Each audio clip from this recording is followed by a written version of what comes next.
I'd like to recognize the Honourable Leader of the Opposition. Merci beaucoup, Monsieur le Président. Thank you very much, Mr. Speaker. October 7th, Hamas carried out the worst attack on the Jewish people since the Holocaust. They deliberately targeted innocent mothers, babies, grandparents, partygoers, peace activists, and countless others who had no connection whatsoever, even to military life. These were innocent civilians living their lives until they suddenly came to an end. The attacks unleashed a carnage that is almost unprecedented in human history. In fact, what was special about these attacks is the delight and the triumphal pride and exhibitionism with which Hamas surely carried them out. All of that reminds us that Hamas is not a militant organization. It is not a government. It is not an activist group. Hamas is a sadistic, criminal, terrorist death cult, and it must be defeated.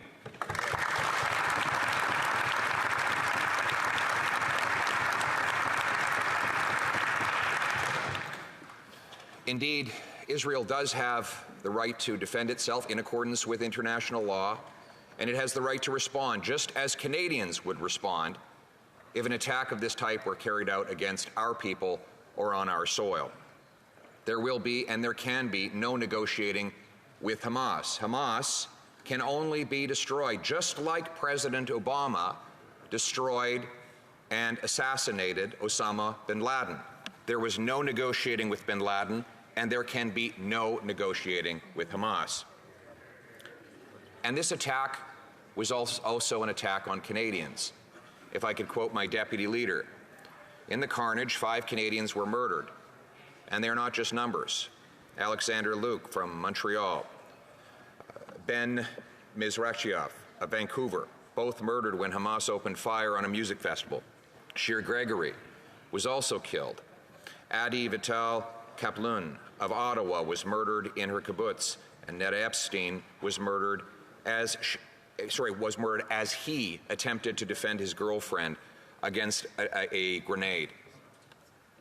They are now in our memories forever, and may their memories be a blessing. Canadian citizens missing are believed to be held hostage among the 199 by Hamas who hold their people, their own people, under siege in their gruesome grip, serving as a proxy for the regime in Iran, imposing maximum terror on everyone in their path of destruction. Among the missing believed to be held, Vivian Silver, Judith Weinstein, Tiferet Lapidot, daughter of Canadian citizens. Their fate is unknown, and Canada can and must do more to achieve their liberation, and we pray for their fate and their safe return, end quote. Meanwhile, 1 million Gazans are reportedly displaced. Many more are suffering and have lost their lives. Let it be said that the suffering of the Palestinian people is a tragedy. Every innocent human life, Palestinian or Israeli, Jewish, Muslim, Christian, or otherwise, is of equal precious value. All of us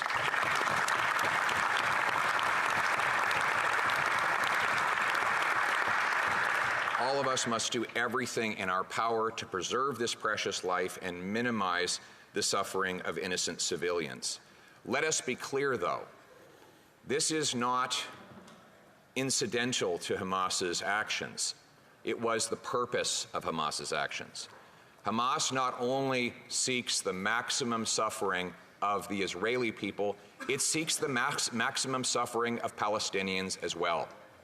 Hamas has controlled Gaza ever since Israel departed from the Gaza Strip roughly a decade and a half ago, and it has worked diligently to preserve Palestinian suffering and prevent any opportunity for an easing of tensions or a future of peace. And we know why Hamas felt the need to act with such drastic cruelty at this time.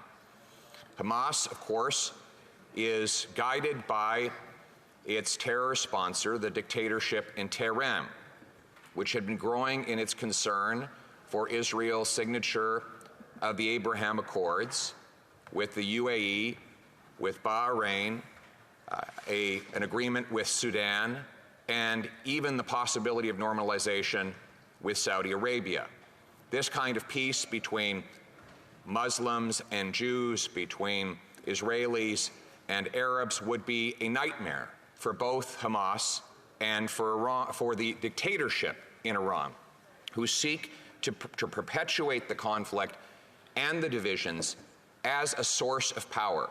They need to perpetuate the hatred in order to justify their dictatorships. And that's why they felt the need to interrupt any path towards peace.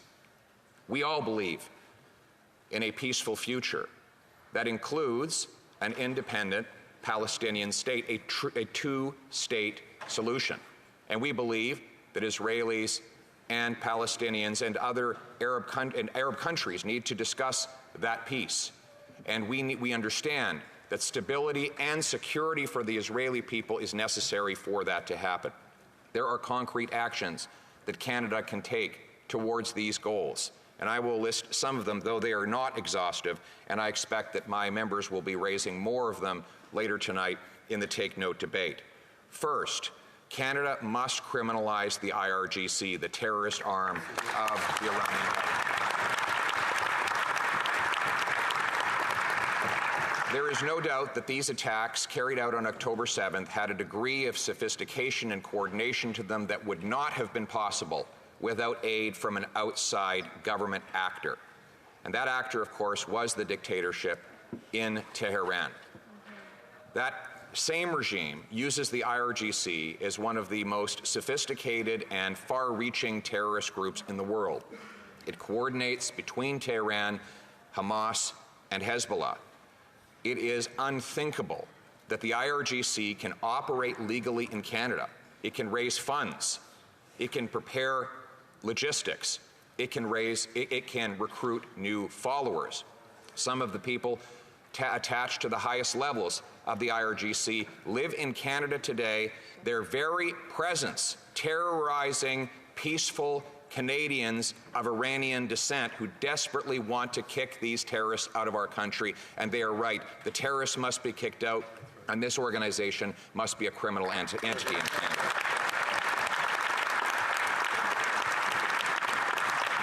Second, we call for Hamas to immediately release all hostages.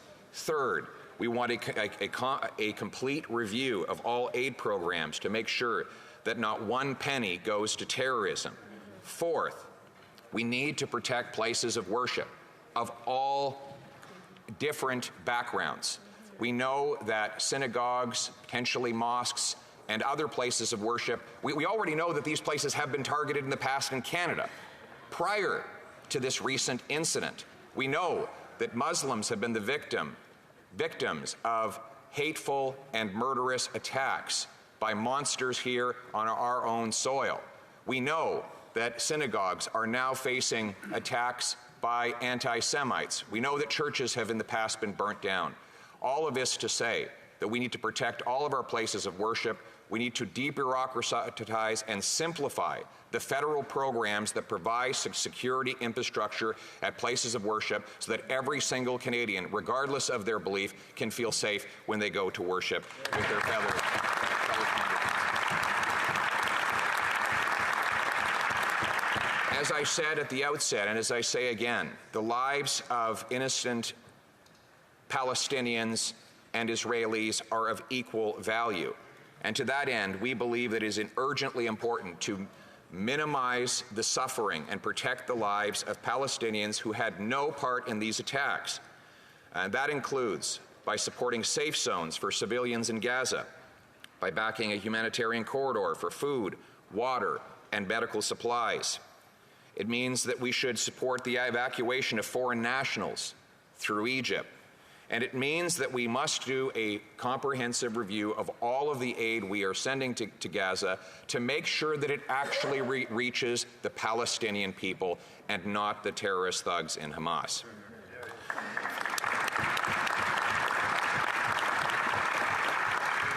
Mr. Speaker, years ago when a terrorist attack happened in the United States of America, one commentator said that, almost trying to absolve the attack, said that we needed to look at the root causes of terrorism.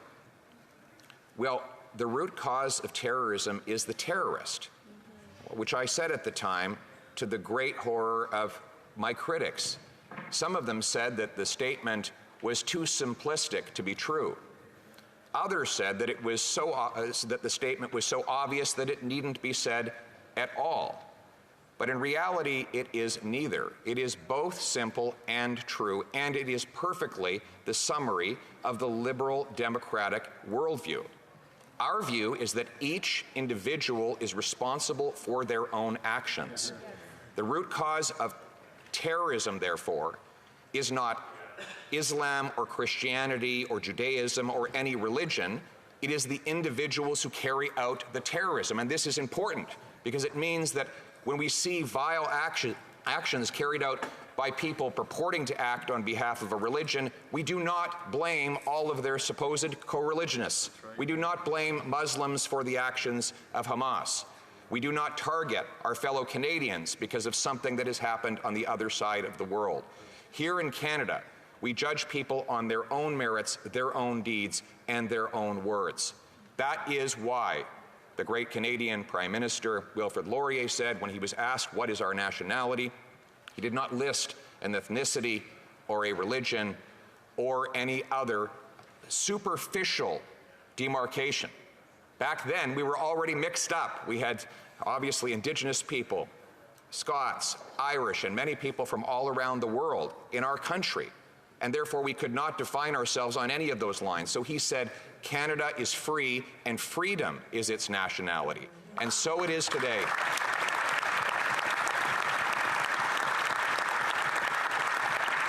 And so let us then set out to protect the freedom of all Canadians and to stand for the values of freedom all around the world.